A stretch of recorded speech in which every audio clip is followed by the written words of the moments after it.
Bangladesh garments পোশাক শিল্প মালিকের পক্ষের অন্যতম বৃহৎ সংগঠন সম্মিলিত পরিষদ।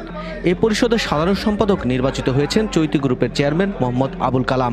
গতকাল মঙ্গলবার রাত 7টায় উত্তরা 1 নং সেক্টরে অবস্থিত উত্তরা ক্লাবে সম্মিলিত পরিষদের এক মতবিনিময় সভা অনুষ্ঠিত হয়। এই সভায় উপস্থিত ছিলেন বিজিএমইএ এর সাবেক 6 জন জননেতা ও বর্তমান সভাপতি সহ আরও 300-এর অধিক গার্মেন্টস মালিক ও বিজিএমইএ এর পরিচালক। তাদের উপস্থিতিতে সম্মিলিত পরিষদের নতুন পরিচালনা পর্ষদে বিজিএমইএ এর সাবেক সভাপতি ও ম্যাক্স সোয়েটার বিডি লিমিটেডের ব্যবস্থাপনা পরিচালক কাজী মনিরুজ্জামানকে সভাপতি ও বিজিএমইএ এর সাবেক পরিচালক ও বিজিএমইএ এর কো চেয়ারম্যান আবুল কালামকে সাধারণ সম্পাদক ঘোষণা করা হয়। এ সময় অনুষ্ঠানে উপস্থিত ছিলেন বাংলাদেশ জাতীয়তাবাদী দল বিএনপির সাবেক উপদেষ্টা পরিষদের সদস্য ও সাবেক চিফ হুইপ জয়নাল আবেদিন ফারুক। অনুষ্ঠানটি সঞ্চালনা করেন রশিদ গ্রুপের চেয়ারম্যান এম কফিলউদ্দিন আহমেদ। অনুষ্ঠানে প্রধান অতিথি হিসেবে উপস্থিত ছিলেন বিজিএমইএর সাবেক সভাপতি ড্রাগন গ্রুপের চেয়ারম্যান মোস্তফা কামাল কুদ্দুস। অনুষ্ঠানে সভাপতিত্ব করেন বিজিএমইএর সাবেক সভাপতি ও সাবেক মুক্তিযোদ্ধা বিষয়ক মন্ত্রী রেদওয়ান আহমেদ। বিশেষ অতিথি হিসেবে উপস্থিত ছিলেন বিজিএমইএর সাবেক সভাপতি নর্দার্ন অ্যাপিয়ার্স এর ব্যবস্থাপনা পরিচালক ফজলুল হক। উপস্থিত ছিলেন বিজিএমইএর সাবেক সভাপতি অ্যানবয় গ্যালাক্সি গ্রুপের চেয়ারম্যান ইঞ্জিনিয়ার কুতুবুদ্দিন আহমেদ। আরও উপস্থিত ছিলেন জায়ান্ট গ্রুপের ব্যবস্থাপনা পরিচালক সাবেক বিজিএমইএর সভাপতি ফারুক হাসান এবং ডিজাইন টেক্স নিয়ারের লিমিটেডের ব্যবস্থাপনা পরিচালক বিজিএমইএর বর্তমান সভাপতি খন্দকার রফিকুল ইসলাম ও সম্মিলিত পরিষদের চট্টগ্রাম অঞ্চলের সভাপতি এরশাদ উল্লাহ। অনেক সময়ের ব্যাপার।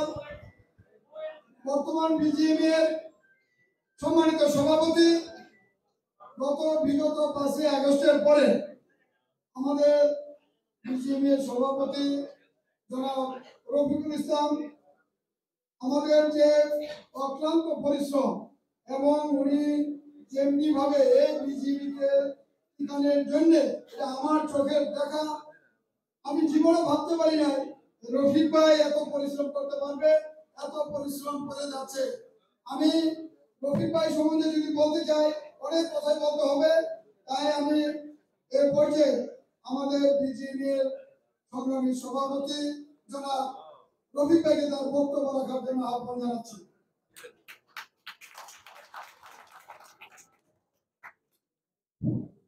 আসসালামু আলাইকুম। আজকে সবার সম্মানিত সভাপতি আমাদের শ্রদ্ধেয় জনাব কুদ্দুস, আজকের প্রধান অতিথি আমাদের অত্যন্ত প্রিয় এবং বিজেপির সাবেক সভাপতি রেদওয়ান ভাই সহ মঞ্চে উপস্থিত সবাই আমার নেতা। আমি আর সবাইকে অ্যাড্রেস করলাম না, সবাই আমার মুরব্বী। আর মঞ্চে সামনে যারা বসে আছে এরাও আমার অনেক মুরব্বী সামনে আছেন, আমার কলিগ আছে এবং সম্মানিত মালিক ভাই বোনেরা, আসসালামু আলাইকুম। আপনারা সবাই জানেন যে একটা পরিবর্তিত পরিস্থিতির মধ্যে এই বোর্ডে আমাকে সভাপতির দায়িত্ব নিতে হয়েছে, যদিও আমি কখনোই প্রস্তুত ছিলাম না। হঠাৎ করে এই পরিস্থিতির কারণে আমাকে নিতে হয়েছে। কয়েক আশা করেছি।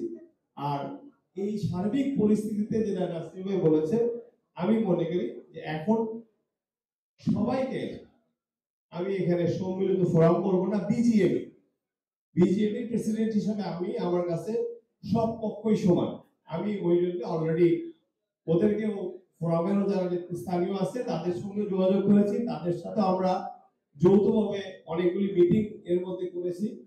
আমি তাদের সহযোগিতাও চেয়েছি এবং আমি অত্যন্ত আনন্দিত যে তারাও খুবই আনন্দ সহকারে আমাদের পাশে এসে দাঁড়িয়েছে। তারাও বুঝতে পেরেছে যে সার্বিক ক্রাইসিসটা সবাই একসাথে হাতে হাত মিলিয়ে সমাধান করলে এই ইন্ডাস্ট্রি টিকলেই তখন আসবে বিজিএমই সম্মিলিত কিংবা ফোরামের ইলেকশনের কোশ্চেন। কিন্তু আপনি যদি আগে কারখানা, আমাদের ফ্যাক্টরিগুলি, আমাদের এই সেটেলমেন্টগুলি করার জন্য আমি মনে করি, এবং আমি অত্যন্ত কৃতজ্ঞতার সাথে নাম না বললে নেই আমাদের মুনির ভাই, কুদ্দুস ভাই, ফজলু ভাই যেভাবে আমাদেরকে প্রথম দিন থেকে যেভাবে মানসিক সমর্থন এবং বুদ্ধি তাদের সময় দিয়ে আমাদেরকে সাপোর্ট দিয়েছে, আমার মনে হয় না যে এই পরিমাণ একটা কঠিন সময়ে ওনাদের এই সরাসরি ইনভলভমেন্ট সাপোর্ট না থাকলে আমাদের জন্য হয়তো অনেক বেশি কঠিন হতো। আমরা মানসিকভাবে হয়তো এই পর্যায়ে এখনো দাঁড়িয়ে থাকতে পারতাম না।